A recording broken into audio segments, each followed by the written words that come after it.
Praise the Lord everyone. आत्मा की आवाज में आप सभी का मैं स्वागत करता हूं।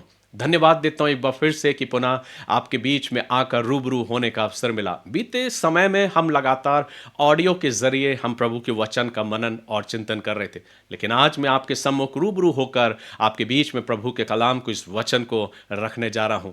मैं प्रार्थना करता हूं कि मेरे होंठों के बोल नहीं और ना मेरे मन के विचार, पर प्रभु की आत्मा मुझसे और आपसे बातचीत कर सके।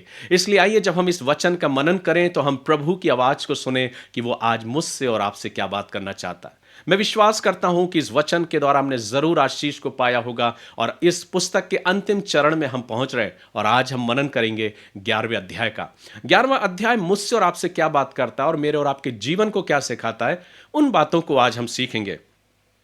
वचन कहता है, अपनी रोटी जल के ऊपर डाल दे, क्योंकि बहुत दिन के बाद तू उसे फिर पाएगा। 7 वरन 8 जनों को भी भाग दे, क्योंकि तू नहीं जानता कि पृथ्वी पर क्या विपत्ति आ पड़ेगी।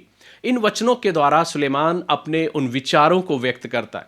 ये इस वचन का अर्थ क्या है? अगर आज हम इसे अपने जीवन में पढ़ें तो रोटी को जल के ऊपर डालने का उद्देश्य क्या है? हम जानते हैं कि रोटी को अगर जल पर डाला जाए तो वो बहुत जल्दी घुल मिल जाती है उस जल में और फिर हम ढूंढ नहीं सकते।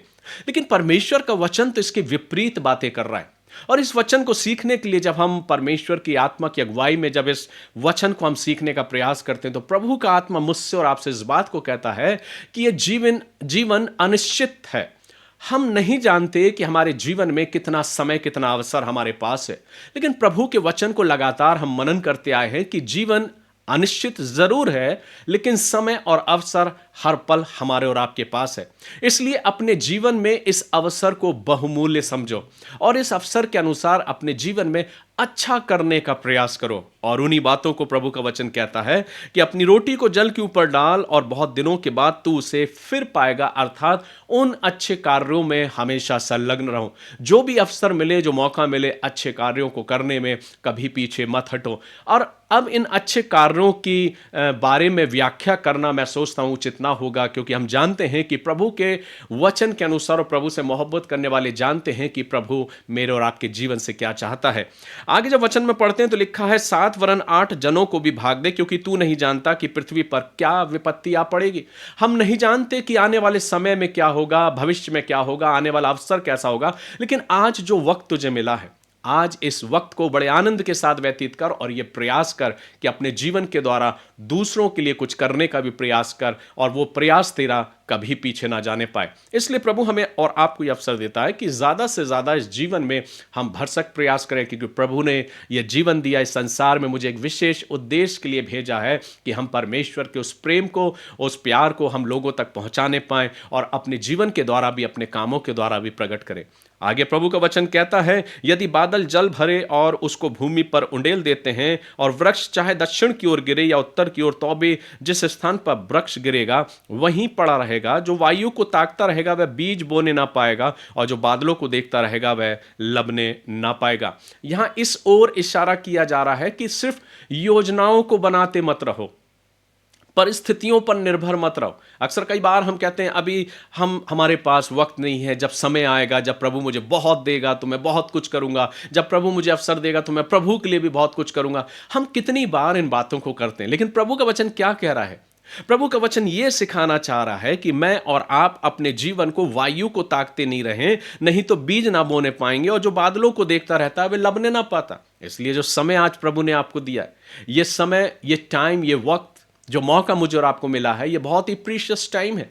क्योंकि कई बार हम भविष्य की योजनाओं में खोए रहते हैं, जब समय आएगा, जब अवसर मिलेगा तब हम कुछ ना कुछ करेंगे। लेकिन प्रभु जीवन के उन तमाम सभी पहलुओं को मुझसे और आपसे बात करता है कि आज का वक्त तुझे दिया गया, आज तू क्या करना चाहता है। ये एक प्रश्न मेरे और आपके जीवन के लिए है कि हम अपने दिन की शुरुआत और अपने जीवन की दिनचर्या को कैसे प्रारंभ करते हैं, हमारी शुरुआत कैसे होती है। प्रभु तो चाहता है कि हम अपने जीवन के द्वारा प्रभु के प्रति अपने समर्पित भाव से उस सेवा भाव को करते जाएं। इसलिए जीवन अनिश्चित है, समय असमय हम नहीं जानते, भविष्य में क्या होगा हमको नहीं मालूम, लेकिन जो वक्त प्रभु ने हमको दिया है, इन्हें योजनाएं बनाने में और परिस्थितियों के को आते हुए देखने के इंतजार में ना व्यतीत करें, पर आज जो वक्त मिला है उसमें हम क्या कर सकते हैं, इस विषय पर विचार करना चाहिए। जैसे तू वायु के चलने का मार्ग नहीं जानता और किस रीति से गर्भवती के पेट में हड्डियां बढ़ती है, वैसे ही तू परमेश्वर का काम नहीं जानता जो सब कुछ करता है। हम परमेश्वर की योजनाओं को नहीं समझ सकते। हमें नहीं मालूम कि परमेश्वर हमारे कार्यों का प्रतिफल किस प्रकार से दे देगा, हमें कब कहां कैसे अपने प्रतिफल को हम पाएंगे। कई बार हम विचार करते हैं कि और फिर हमें स्मरण आते हैं अपने अतीत के वो कार्य कि हाँ प्रभु ने, मैंने ऐसा किया तो प्रभु ने उसका प्रतिफल मुझे दिया है और प्रभु ने मुझे अपनी आशीषों में आगे बढ़ाया। तो कई बार ऐसी बातें हमें स्मरण आती हैं तो प्रभु हमें सिखाता है कि तू नहीं जानता कि जो कुछ तू करता है परमेश्वर के कामों को तू नहीं समझता, कि प्रभु आपको आपके कामों को देखकर कब कहां कैसे आपको आशीषित कर दे।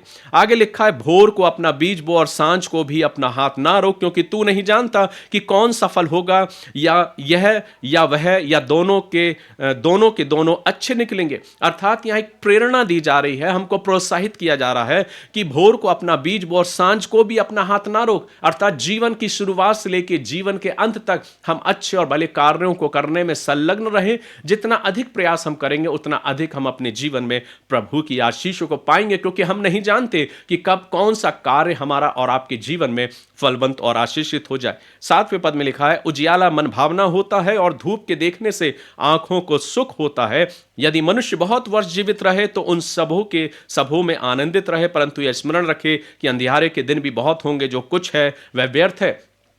यहां सुलेमान अंत में एक बात को फिर से एक चेतावनी देता है, जीवन के उस सार को वो कहता है, जीवन अनिश्चित है। इस जीवन के प्रति हम इतने निश्चिंत ना रहें। प्रभु ने जो समय दिया है उसे उसकी आराधना, उसकी स्तुति और भले और अच्छे कार्यों को करने में हम संलग्न रहें, क्योंकि हम नहीं जानते कि हमारा समय कब निकट आ जाएगा। और यह बात मुझे और आपको बताता है कि अंधियारे के भी दिन बहुत होंगे। इसलिए जो जीवन मिला है उसमें आनंद कर, खुशियां मना, प्रभु का धन्यवाद कर और अच्छे कार्यों में अपने जीवन को व्यतीत कर, क्योंकि यदि मनुष्य बहुत वर्ष जीवित रहे तो उन सबों में आनंदित रहे। प्रभु आनंद की बात कर रहा है, लेकिन हम कई बार अपने जीवन में अपने दुखों का बखान करते हुए, तमाम उन निरर्थक बातों का बखान करते हुए अपने जीवन को यूं ही व्यतीत करते हैं, क्योंकि प्रभु कह रहा है, स्मरण रख कि अंधियारे के भी दिन बहुत होंगे। ये उस ओर इशारा है जो जीवन की हकीकत है और सच्चाई है, और इसलिए प्रभु कहता है जीवन के प्रति निश्चिंत मत रहो। तो आइए मेरे प्रियो, हम और आप परमेश्वर के वचन के द्वारा अपने आप को तैयार करें। जो प्रभु का वचन मुझे और आपको इस बात को सिखाता है कि हम और आप अपने जीवन के द्वारा प्रभु की महिमा करें, और जो जीवन मिला उसमें आनंदित रहे, प्रभु का आराधना करें, और जो कुछ हमसे भलाई हो सकती है, अच्छे कार्य हो सकते हैं, उसमें निरंतर अपने आप को संलग्न रखें, क्योंकि स्मरण रखें ये जीवन प्रभु का दिया हुआ है, और हमारे अच्छे कार्यों के द्वारा हमें कब कहां कैसे प्रभु प्रतिफल दे देगा हम नहीं जानते। सो प्रभु आप सभी को आशीष दे। आशा करता हूं कि आज का वचन आप सभी को जरूर आशीष प्रदान किया होगा। God bless you. मेरी प्रार्थनाएं सदैव आपके साथ है। मैं दुआ करता हूं, प्रार्थना करता हूं कि हम सब यूं ही परमेश्वर के वचन में यूं ही आगे बढ़ते जाओ। प्रभु का अनुग्रह, प्रभु की आशीष आपके जीवन में बहुत अधिकाई की हो।